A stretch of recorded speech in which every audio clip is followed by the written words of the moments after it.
Assalamualaikum warahmatullahi wabarakatuh. Alhamdulillah wassalatu wassalamu ala rasulillah la nabiyya ba'dah. Hadirin yang dimuliakan oleh Allah SWT, akan saya tambahkan lagi tentang penelitian para ahli ya, tentang 3 hal yang sekarang dicanangkan oleh Menteri Pendidikan Bapak Nadiem Makarim, bahwa kita harus menguasai literasi, numerasi, dan sains. Dan kesemuanya itu juga harus dibarengi dengan akhlak ya, dengan akhlak yang baik.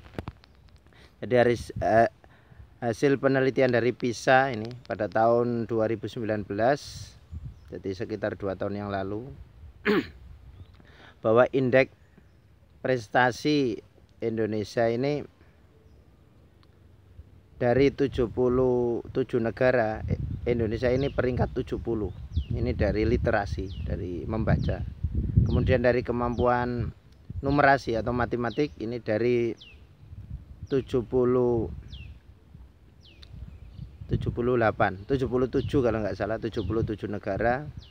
Indonesia ini peringkat 70-an ke atas. Kalau nggak 70 ya 72. Kemudian dari sains juga demikian. Dari sekitar 77 negara itu Indonesia peringkatnya 70. Jadi peringkat Indonesia itu kalau tidak 70 ya 72. Sekitar itulah. Jadi pesertanya 77. Jadi dari belakang rankingnya ini.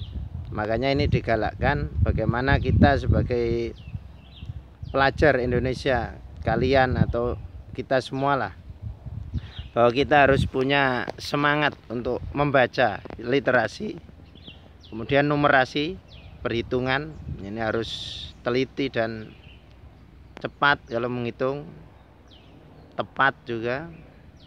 Kemudian sains, jadi pengetahuan, termasuk sains ini ya fisika, kemudian kimia, termasuk kesehatan, ini sains juga, ilmu kesehatan. Kalau kalian ingin jadi dokter tapi nggak bisa menguasai biologi, matematika, bukan jurusan anak IPA ya, kesulitan, akan kesulitan. Jadi diperlukan analisa. Ini yang digalakkan oleh Menteri Pendidikan Republik Indonesia. 3 hal. Literasi, jadi bacaan kita harus banyak dan luas, kemudian numerasi, kemudian dan sains. Dan itu harus dibarengi dengan akhlak. Nah, percuma saja kita pinter, bacaan kita luas, ilmu kita dalam, perhitungan kita cepat, matematika kita cerdas, sains kita juga bagus, tapi kalau kita tidak punya akhlak yang baik. Karena Nabi juga bersabda, innama bu'ithtu liutammima makarimal akhlaq. Sesungguhnya aku diutus ini hanyalah untuk menyempurnakan akhlak. Jadi bagaimana akhlak kita sempurna?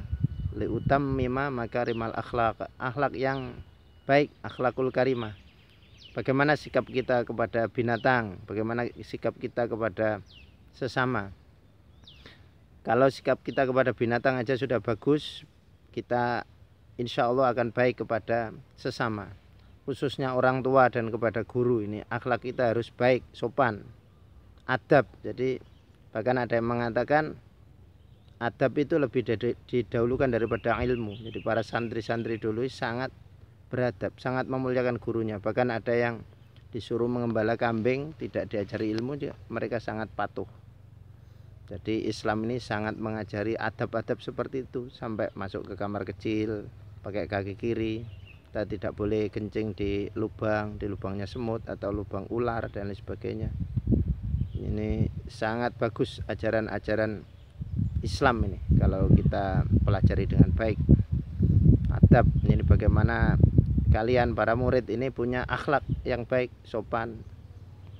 Jadi akhlak ini terutama pada guru, orang tua, teman, bahkan kepada binatang pun Nabi mengajari kalau menyembelih jangan diperlihatkan senjatanya atau pisaunya, dan pisaunya harus diasah sampai tajam sehingga tidak menyakitkan bagi ayam atau hewan yang disembelih. Mungkin itu saja yang bisa saya sampaikan, mudah-mudahan ada benarnya. Kalau benar semata-mata dari Allah SWT, kalau salah dari kebodohan saya sendiri. Subhanallah bihamdihi, subhanakallahumma wa bihamdik, asyhadu an la ilaha illa anta, astaghfiruka wa atubu ilaik. Wassalamualaikum warahmatullahi wabarakatuh.